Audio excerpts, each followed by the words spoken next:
What's going on, everybody? It's the Hook Cam back again, taking a look at some draft picks. Today we're taking a look at Detroit Lions Day 2 picks. I'm going to look at all three of them. Levi, I'm not going to try and pronounce his last name because I'm pretty sure I'll butcher it. Levi McNeil, and then their corner that they picked, Ife Atu, I believe is how you say his name. I'm sorry if I'm butchering that.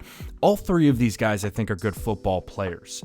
I think that they all they all have something pretty unique about them that I really like, and I think that the message from the Detroit Lions is very clear about where they're trying to go with this defense. And all of that stuff is super important, right? You want direction in your draft. You want to address some of the issues that you have with cats who you think you can build around and believe that you can build around, and kids who have actual, legitimate talent. I think that all three of these dudes have some very special talents in them. So starting off with Levi out of Washington, this kid is very athletic in my eyes. I think he's a very athletic defensive tackle. This kid, I think, is still a little bit in the build of a Michael Brockers. Michael Brockers is about 2 inches taller than Levi is. However, that being said, I think Levi, when you watch his film, one thing I love about this kid is that he's always playing in the backfield. He's always playing in the backfield. His arms are always extended when he makes contact with the offensive lineman. This clip's a great example. Look, in this situation, right, he is stemming into this backside A gap, it looks like, or to the strong side A gap right here. So he's working right in between that center and guard. But look at the extension right off the snap. I absolutely love that. Gets that extension, gets in on a play, makes a tackle. This is stuff that's very common in his film. I think he does a really good job of getting offensive linemen off him, which is such a key when you're playing D-line, obviously. Does a really good job shedding blocks. I think he's got an outstanding motor. In my opinion, he is going to be kind of that replacement. Replacement for Michael Brockers. Maybe that's not the best term to use, but he seems to be in that mold. And he's a big cat. He's athletic. He can get after the quarterback. All very, very good things. I see him playing kind of as that 3-tech in the Detroit Lions defense if they do go with that 4-3. He can bounce around and play anywhere, though. He looks like he's big enough to get some snaps at the edge position or defensive end. I hate saying edge every time I say it, at the defensive end spot. He's athletic enough to do it. I think that he's a big cat. I think he's going to be able to fly around. Now, moving on to their next pick, Ife McNeil out of North Carolina State. This is another big cat up front that I like. And so really kind of when you look at it with how the Lions are drafting last night, we saw them take Levi, who I think could play 3-tech, and then we have Ife McNeil, who I think could be a really good 1-tech for him in a 4-3. And this kid is a big cat. He's a big run-stuffing football player. But the thing about Ife McNeil that people might not know, this cat can move. I mean, look at this play right here. He's going to knock this ball down, pick this off, take it into the end zone. I had to cut it short because YouTube will knock down my door if I have a clip longer than 5 seconds from college football. But that being said, what I'm trying to say about Ife McNeil is that he can move. He's he can pursue. He's got a great motor on him. Same thing. We're seeing kind of that same thing with how the Lions are drafting this year, right? And once again, this is a cat who plays in the backfield. He doesn't like being at the line of scrimmage. Get these offensive linemen in the backfield, extend your arms, right, and go and pursue. That's exactly what McNeil does, and I think that he's going to play very well for the Lions. I don't think that he's a day one guy, but I do think that he's going to get a lot of rotational reps. Here he is on the goal line. Now, different situation, obviously, if you're playing D-line on the goal line, you're just trying to get through, get penetration, but he does that, and he ends up kind of stuffing up a gap and getting in on the play. Good football player, and I think that he's going to do well for the Lions. Once again, one of the things I love about him is that he's constantly shedding blockers, right? And we see this play right here where he's lined up at the nose tackle position. He's going to immediately shed this dude. Boom, quick punch and shed. Now we're chasing down the line of scrimmage, right? Now he gets caught up a little bit, but I love the fact that this kid's always shedding blockers, always trying to pursue and make plays, stuffing up gaps. I think he's going to be like a 1-tech for the Detroit Lions in the future. We'll see how he pans out. Like I said, I do think that he has a bright future, though. So 2 good picks from the Lions, though, and we have to remember now, when we're talking about the Detroit Lions, we have to think about the NFC North, right?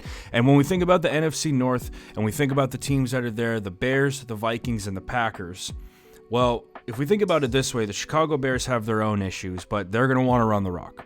Minnesota Vikings are literally built and bred on Dalvin Cook getting 1,000+ yards every year. If that doesn't happen, there's some serious problems, and the Vikings are picking top 5.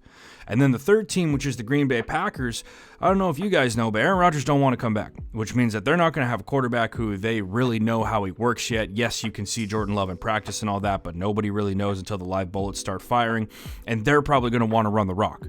So now you have created this defense that is a run-stuffing front. And now the other thing that I know a lot of people are going to be talking about is, oh, we don't have the backers. We don't have the backers. Well, listen, if your defensive line is playing at that level where they can eat up blockers up front, where they're a problem, where they're rushing gaps, where they're getting in offensive linemen's faces, that's going to free up everybody behind them. Right. And that's kind of the whole point of having these big cats up front. And like you think about, obviously, if we start getting into the actual schematics of a 4-3 defense, everybody's got a gap that they're responsible for. Right. Your one tech's going to be responsible for the backside A gap. Your three gaps responsible for the play side A gap. And then your two edge defenders. However, your backers in the middle, they're going to be responsible for their respective A and B gaps. That's how a 4-3 defense works. So I think that when you do that for linebackers, it simplifies everything. Right. I'm responsible for these gaps right here. Obviously, they have a number of other keys that they're reading, but having the big cats up front who can stuff gaps, who can get after the quarterback, who can pursue it when their offenses run a wide zone or whatever, right, which is what the Vikings love to run, that's going to bode well for your linebackers when you have defensive linemen up front who are fast, who are mean, who are get after the football. That's all I'm trying to say with this. If you enhance that defensive line position, you're going to help your linebackers out a ton. Now, I still think that they probably go after a linebacker today because I think there's still some cats on the board who are good, but I think that enhancing this defensive line is the first step for Detroit to really make some serious progress with their defense. Now, getting on to one of my favorite picks, I believe his name is Ife Atu. Ife Atu, I believe, is how you say his name. And I'm sorry if I'm butchering that, but this corner from Syracuse, I'm telling you right now, I like the way this cat plays. 6'2". He's a big cat out there. And the one thing I love about him is that my man can tackle. And I love corners that can tackle. It's a lost art today at the defensive back position, especially at the corner position, for corners to be able to tackle. You know how many times I hear on this on these Pro Football Focus, this ESPN, I don't need my corners to tackle. I need my corners to cover. Okay, you need corners that can do both. How many times do you sit there and see, and this play right here is a great example, and I'm going off on a rant now. How many times do you see some stuff like this right here? Okay, we got 2-on-2 little bubble screen. Boom, boom, right there. We got numbers out here for the offense, right? Complete this ball, get upfield. If this dude can't tackle, this is a 15-yard gain and a first down. But he can tackle, so he's coming up and making a play. So it's only a 3-yard gain. Now we got third down. How many times do you think that teams are running cover 2, right, and their corner's pressing up into the flat, and we hit that check down right now, and the corner can't tackle, so the back makes a move, picks up a first down? It happens game in and game out. I need my corners to tackle. I need my corners to tackle. It is essential to the defense to have corners tackle. I can't stand this where people are talking about, I don't need my corners to tackle. No, you need your corners to do both.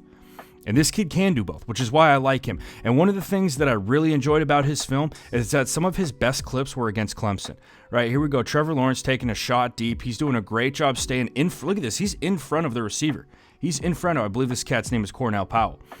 Making a play on this football, great job. We see right here, they're trying to run this quick little bang 8 behind it. He's doing a great job staying right behind this receiver, arm in front, other arm closes. We knock that ball down. And then once again, right here, third down and short. I need my corners to tackle. Here's our boy right here. Look at how he sheds this block, makes a play for fourth down. That's a great job. That's a great job from this kid.